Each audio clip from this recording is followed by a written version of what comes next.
اور وہ مسواک اللہ کے نبی کو دے دی.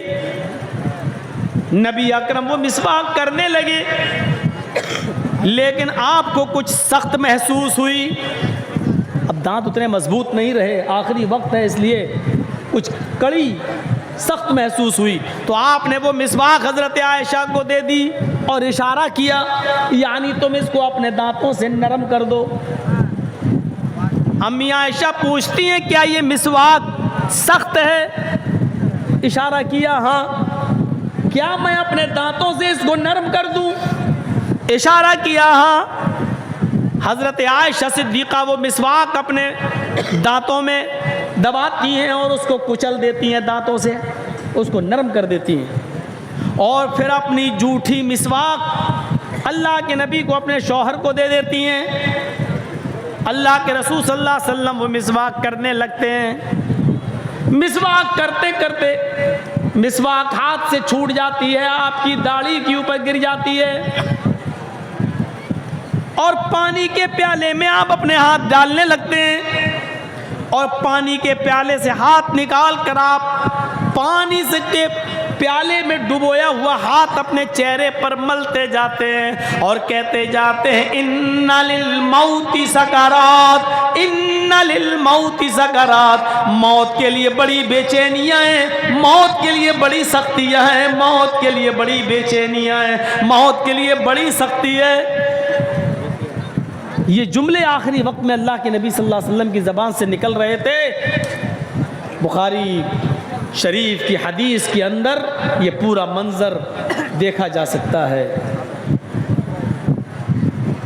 ان للموت سکرات، موت کے لیے بڑی بے چینی ہے، موت کے لیے بڑی سختی ہے. اس واقعے کو بتانے کا مقصد صرف یہ ہے کہ آخری وقت ہے اور مسواک اللہ کے نبی کر رہے ہیں.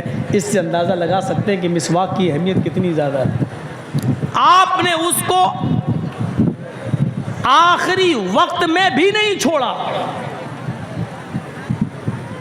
لیکن اتنی اہمیت والی چیز کو اللہ کے نبی صلی اللہ علیہ وسلم نے کبھی فرض کا درجہ نہیں دیا.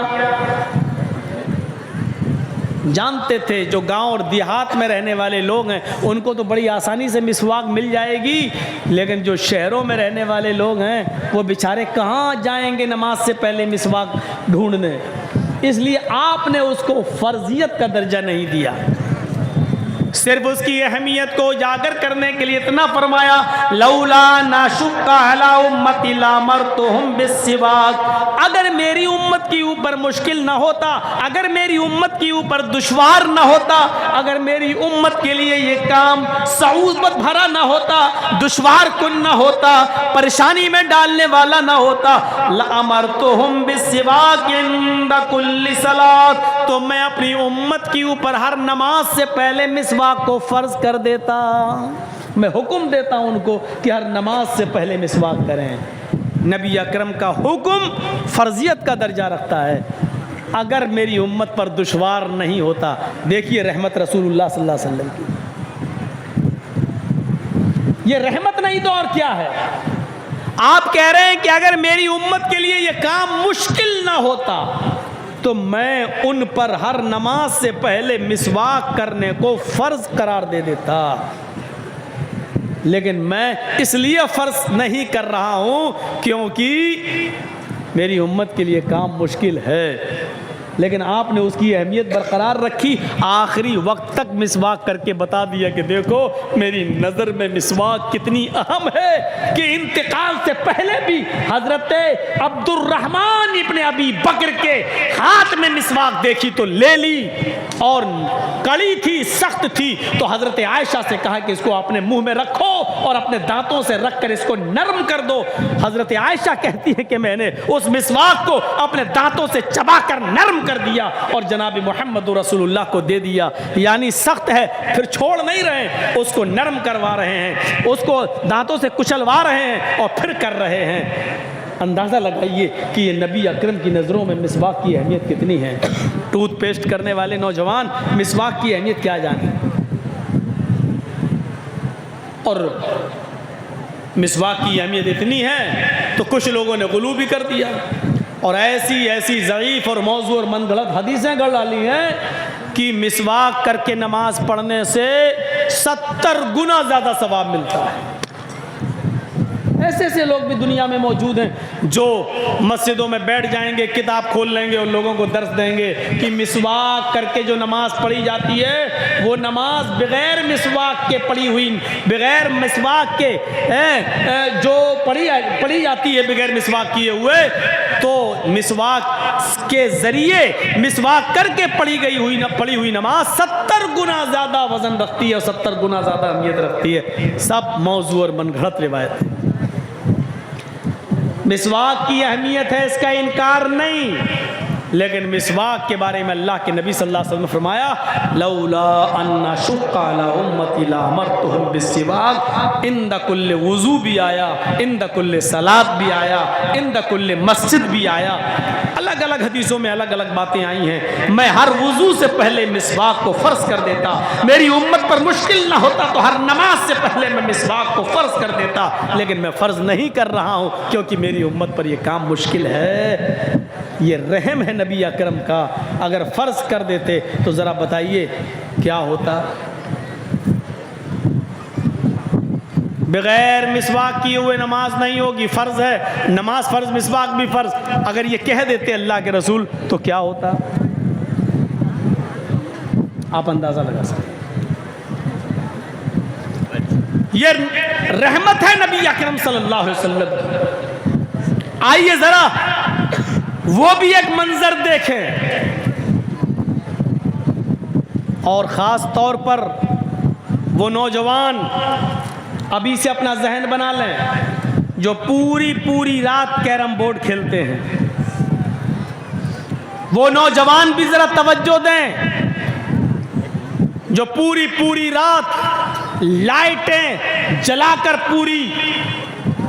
پورے میدان میں اور کرکٹ میچ کھیلتے ہیں، یا انٹرنیشنل لیول پر ہونے والے میچ کو پوری رات جاگ کر ٹیلی ویژن پر یا موبائل پر میچ دیکھ کر پوری رات خراب کرتے ہیں، وہ لوگ بھی ذرا نظر ڈالیں۔ حضرت عائشہ صدیقہ فرماتی ہیں کہ 3 صحابیوں کا ایک وفد اللہ کے نبی صلی اللہ علیہ وسلم سے ملنے آیا، لیکن نبی اکرم صلی اللہ علیہ وسلم گھر پہ موجود نہیں تھے۔ جاء 3 رہط، 3 صحابیوں پر مشتمل ایک جماعت نبی اکرم صلی اللہ علیہ وسلم کی بعض بیویوں سے ملاقات کرتی ہے۔ الى بعض بیوت النبی، یہ آیا بعض ازواج النبی، نبی صلی اللہ علیہ وسلم کی بعض بیویوں سے ملاقات کرنے کے لیے نبی نہیں ملے تو اللہ کے رسول کی کچھ بیویوں سے انہوں نے ملاقات کی اور پوچھا اللہ کے رسول کتنی نماز پڑھتے ہیں، کتنے روزے رکھتے ہیں، کتنا سوتے ہیں، رات میں کتنا اٹھتے ہیں، پوری عبادت کا حال معلوم کرنے کے لیے نبی کی بعض بیویوں سے ملاقات کرتا ہے۔ 3 صحابیوں کا ایک وفد، اور بیویوں سے ملاقات کرنے کے بعد جب یہ وفد باہر آیا، یہ تینوں صحابہ باہر آئے تو کہنے لگے کہاں اللہ کے رسول اور کہاں ہم، کہاں ہماری عبادتیں اور کہاں نبی۔ اللہ کے نبی اگر عبادت نہ بھی کریں تو چلے گا کیونکہ وہ تو جنتی ہیں، ہم کو تو اللہ کے نبی صلی اللہ علیہ وسلم سے زیادہ عبادت کرنا چاہیے۔ اللہ کے نبی صلی اللہ علیہ وسلم کی بیویوں نے نبی کی عبادت کرنے کا جو حال بتایا ہے وہ نبی کے لیے ٹھیک ہے، ہمیں نبی اکرم سے زیادہ کرنا ہے کیونکہ نبی تو بخشے بخشائے ہیں، نبی تو جنتی ہیں، ہمیں جنت میں جانے والے اعمال کرنا ہے۔ ایسا ہے ان تینوں میں سے ایک صحابی نے کیا کہا، نقشہ دیکھیے. ایک نے کہا ہم آج کے بعد رات بھر نماز پڑھیں گے اور کبھی سوئیں گے نہیں، ہر رات جاگیں گے اور پوری رات ہم اللہ کی عبادت میں لگے رہیں گے، ہم اللہ کی عبادت کریں گے. عشاء کی نماز کے بعد ہم مصلی پہ کھڑے ہو جائیں گے، نفل پہ نفل پڑھتے چلے جائیں گے. آج کے بعد ہم کبھی سوئیں گے نہیں، رات بھر ہم نمازوں میں گزار دیں گے. تین صحابیوں میں سے ایک صحابی نے یہ کہا کہ میں رات بھر نماز پڑھوں گا اور کبھی سویا نہیں کروں گا رات میں. دوسرے صحابی نے کیا کہا، رات تو تم نے لے لی، رات بھر تم عبادت کرو گے کبھی نہیں سو گے، میں ہمیشہ روزہ رکھا کروں گا اور کبھی چھوڑوں گا نہیں، یعنی میں پورے دن سال کے 12 مہینے میں روزے رکھوں گا اور کبھی چھوڑوں گا نہیں، ہمیشہ میں روزہ رکھوں گا جب تک مجھے زندگی ہے اور میری جان میں جان ہے، میں روزے کو ترک نہیں کروں گا، میں ہمیشہ روزہ رکھوں گا کبھی نہیں چھوڑوں گا. اب تیسرا بچا. تیسرے نے کہا تم رات بھر نماز پڑھو گے، تم دن بھر روزہ رکھو گے، تو اب میں کیا کروں، دن تو تم نے لے لی، رات تم نے لے لی، میں بھی تو عبادت کرنا چاہتا ہوں. تو تیسرے نے بڑا عجیب ایک عبادت کا ایک تیسرا طریقہ ہے. اس نے کہا انا اعتزل النساء فلا تزوج، میں رات میں نماز پڑھوں گا اور دن میں روزہ بھی رکھوں گا، دن میں روزے رکھوں گا اور رات میں نماز پڑھوں گا، اور بیوی سے الگ تھلگ ہو جاؤں گا، بیوی کے قریب ہی نہیں جاؤں گا، یا میں نکاح نہیں کروں گا، میں شادی نہیں کروں گا، شادی کروں گا تو بیوی کے قریب جانا پڑے گا، بیوی کے قریب جائیں گے تو بچے ہوں گے، بچے ہوں گے تو پھر بچوں کے لیے کماؤ اور ان کے لیے محنت کرو، مزدوری کرو، ان کو پال پوس کے بڑا کرو، تو عبادت کا ٹائم ہمیں بیوی بچوں کی پرورش میں گزارنا پڑے. تو انا اعتزل النساء فلا اتزوج، میں نکاح ہی نہیں کروں گا، یا میں شادی نہیں کروں گا، یا میں بیوی سے الگ تھلگ ہو جاؤں گا، رات بھر نماز پڑھوں گا اور دن بھر عبادت کروں گا، روزے رکھوں گا. یہ تیسرے نے اپنا طریقہ بتایا. تو تین صحابی تین جگہ بٹ گئے. ایک نے کہا میں رات بھر نماز پڑھوں گا، دوسرے نے کہا میں دن میں روزہ رکھوں گا کبھی چھوڑوں گا نہیں، تیسرے نے کہا میں رات میں نماز بھی پڑھوں گا اور دن میں روزہ بھی رکھوں گا اور بیوی کے قریب نہیں جاؤں گا. تین لوگوں نے تین قسم کی باتیں کہیں.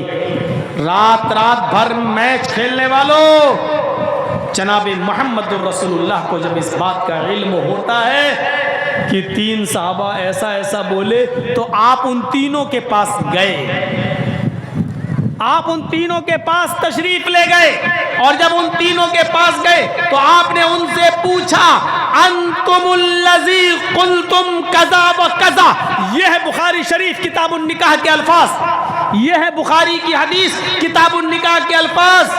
سمعت انتم الذی قلتم کذا و کذا، میں نے سنا ہے، کیا تم ہی وہ لوگ ہو جو ایسا ایسا کہہ رہے تھے؟ کیا تم ہی وہ لوگ ہو جو یہ کہہ رہے تھے کہ میں رات بھر نماز پڑھوں گا؟ کیا تم ہی میں سے وہ شخص موجود ہے جو کہہ رہا تھا میں دن بھر روزہ رکھوں گا؟ کیا تم ہی میں سے کوئی شخص ایسا ہے جو یہ کہہ رہا تھا کہ میں بیوی اور بچوں کے قریب نہیں جاؤں گا، رات میں نماز بھی پڑھوں گا اور دن میں روزہ بھی رکھوں گا؟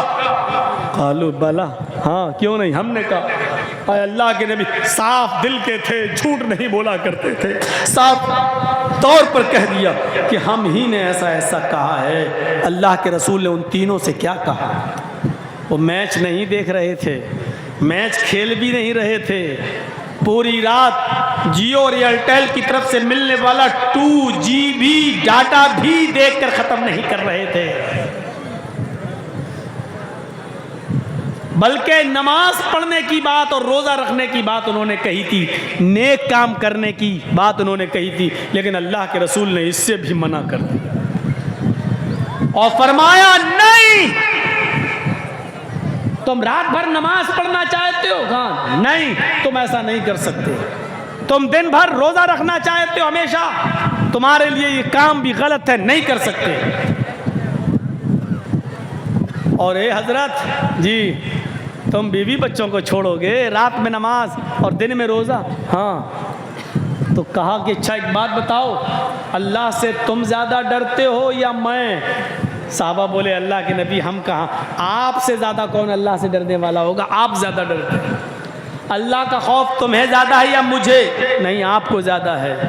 تقویٰ تمہارے اندر زیادہ ہے یا میرے اندر؟ نہیں، آپ ہی کے اندر ہے۔ تو کہا جب میں تم میں سب سے زیادہ اللہ کا خوف کھانے والا، اللہ سے ڈرنے والا اور اللہ کا تقویٰ اپنے دل میں پیدا کرنے والا ہوں، تو میرا تو یہ حال ہے کہ میں رات کے آخری حصے میں اٹھتا ہوں، 2 حصے میں سوتا ہوں۔ عشاء کی نماز کے بعد فجر تک ہم رات کے 3 حصے کر لیتے ہیں، 2 حصہ میں سوتا ہوں اور آخری حصے میں میں اٹھتا ہوں، میں نماز بھی پڑھتا ہوں، اور کبھی کبھی میں ایک ایک کر کے ساری بیویوں کے پاس بھی جاتا ہوں، میں بیویوں سے ملتا بھی ہوں، ان کے حقوق بھی ادا کرتا ہوں، میں رات میں سوتا ہوں، آنکھ کا حق بھی ادا کرتا ہوں۔ 2/3 رات گزر جانے کے بعد آخری حصے میں رات کے اٹھتا ہوں تو میں اللہ کی عبادت بھی کرتا ہوں۔ میں رات میں اٹھتا ہوں، اپنی بیویوں کے پاس بھی جاتا ہوں، ان کے حقوق بھی ادا کرتا ہوں۔ میں مہینے میں کچھ دن نفلی روزے بھی رکھتا ہوں اور چھوڑتا بھی ہوں۔ میرے پاس بیوی ہے، میں بیوی کے پاس بھی جاتا ہوں، میں دن میں روزہ رکھتا بھی ہوں اور چھوڑتا بھی ہوں، میں رات میں سوتا بھی ہوں، اور 2/3 رات گزر جانے کے بعد رات میں اٹھ کر میں اللہ کی عبادت بھی کرتا ہوں۔ یہی میرا طریقہ ہے، یعنی تمہیں بھی ایسا ہی کرنا ہے۔ پوری رات نماز میں گزار رہے ہو، غلط ہے۔ ہمیشہ روزہ رکھو گے، کبھی نہیں چھوڑو گے، یہ بھی غلط ہے۔ اور بیوی بچوں کو چھوڑ کر نماز اور روزے میں پڑے رہو تو یہ بھی غلط ہے۔ فرمایا جو میں کر رہا ہوں وہی میری سنت ہے، فمن رغب عن سنتی فلیس منی۔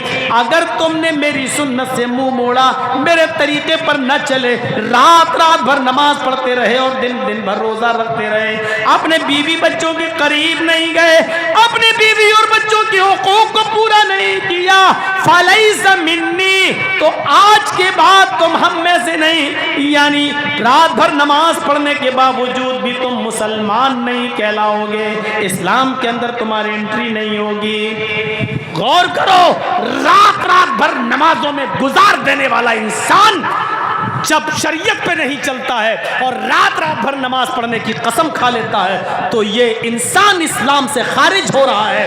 رات بھر میچ دیکھنے والے، رات بھر کیرم بورڈ کھیلنے والوں، تمہیں پوری رات کیرم بورڈ اور میچ کھیلنے میں گزارنے کی پرمیشن کہاں سے مل گئی؟ ہمارے نبی نے پوری رات نماز پڑھنے کی اجازت نہیں دی ہے، ہمارے نبی نے ہمیشہ ہر دن روزہ رکھنے کی اجازت نہیں دی ہے۔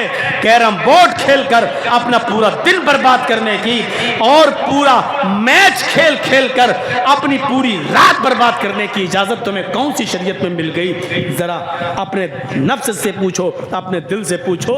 حساب و کتاب کا دن تو ایک متعین ہے، یوم الحساب، وہ تو ہونا ہی ہونا ہے۔ کبھی اپنے نفس، اپنے ضمیر، اپنے گریبانوں کا بٹن کھول کر، اپنے گریبانوں میں جھانک کر اپنے دل سے اپنا حساب لو، اپنا بھی محاسبہ کرو، احتساب نفس کرو کہ تمہیں کس نے اجازت دے دی پوری رات موبائل میں لگے رہنا، اور پوری رات جب تک یہ 2GB 4GB 5 ہم آپ استعمال نہیں کر لیں گے ہم سوئیں گے نہیں، اور ہر رات اس کو معمول بنا لینا، یہ اجازت کس نے دی؟ شریعت۔ یہ نبی اکرم کی رحمت ہے۔ اگر آپ کہتے کہ نہیں تم بہت اچھا کر رہے ہو، رات بھر نماز پڑھو گے، ٹھیک ہے، تم ہمیشہ روزہ رکھو گے، بڑا اچھا کام ہے، آپ کی رحمت کو یہ گوارا نہیں ہوا۔ ایک آدمی جب رات بھر نماز ہی پڑھتا رہے گا تو دن میں پھر وہ محنت نہیں کر پائے گا، مزدوری نہیں کر پائے گا، رزق حلال نہیں کما پائے گا، پھر وہ اپنے بیوی اور بچوں کو کیا کھلائے گا؟ اس لیے فرمایا کہ رات کا کچھ حصہ سویا بھی کرو اور آخری حصے میں اٹھ کر اللہ کی عبادت بھی کر لیا کرو۔ آپ نے ہمیشہ دن میں روزہ رکھنے کو منع کر دیا۔ جب تم دن بھر روزہ ہی رکھتے رہو گے اور ہمیشہ رکھو گے تو نحیف اور کمزور ہو جاؤ گے۔ گے, تمہاری تندرست صحت خراب ہو جائے گی. جب صحت خراب ہو جائے گی تو تم اپنی بیوی اور بچوں کے لیے محنت نہیں کر سکتے ہو, جلدی قبر کے دہانے پر پہنچ جاؤ گے, پھر تمہاری بیوی اور بچوں کی ذمہ داری کس کی اوپر عائد ہوگی؟ رحمت للعالمین کی رحمت جوش میں آتی ہے, اور آپ نے دن بھر روزہ رکھنے سے منع کر دیا ہے, آپ نے پوری رات عبادت کرنے سے منع کر دیا ہے. آپ نے فرمایا کہ رات کا کچھ حصہ سویا بھی کرو, اور 2/3 گزر جانے کے بعد آپ اٹھ کر اللہ کی عبادت میں لگ جایا کرو. پھر آپ نے فرمایا کہ مہینے میں 3 روزے رکھ لیا کرو نفلی, اللہ کے یہاں 1 نیکی 10 نیکی کے برابر ہوتی ہے. اگر تم نے 3 روزے رکھ لیے مہینے میں تو تمہیں 30 روزوں کا ثواب ملے گا. ہر مہینے 3 روزے رکھ لو تو گویا کہ تم نے پورے مہینے روزے رکھ لیے ہیں. آپ نے پورے مہینے روزے رکھنے سے منع کر دیا, صرف مہینے میں 3 روزے رکھنے کی پرمیشن بھی دے دی تاکہ تمہیں ثواب بھی ملتا رہے, روزہ بھی رکھتے رہو اور اپنی بیوی اور بچوں کے حقوق بھی ادا کرتے رہو, اور محنت و مزدوری کر کے کما کر لاؤ اور اپنی بیوی اور بچوں کو کھلا اور پلا بھی سکو. یہ رحمت للعالمین کی رحمت ہے. عزیز علیہ ما عنتم حریص علیکم بالمؤمنین رؤوف الرحیم. وہ مومنوں کے لیے کچھ خاص مہربان ہے, یہ ہے اس کی رحمت. آئیے, اللہ کے رسول صلی اللہ علیہ وسلم نے رمضان کے مہینے میں 3 راتوں میں آپ نے تراویح کی نماز جماعت کے ساتھ پڑھائی, جس کو ہم تہجد بھی کہہ سکتے ہیں اور تراویح بھی. پہلی رات پڑھائی, کافی لوگوں نے پڑھی. دوسری رات پڑھائی, پہلے سے زیادہ لوگ مسجد میں آئے. تیسری رات میں پڑھائی تو مسجد خچا خچ بھر گئی. چوتھی رات اللہ کے رسول نہیں آئے بلکہ اپنے حجرے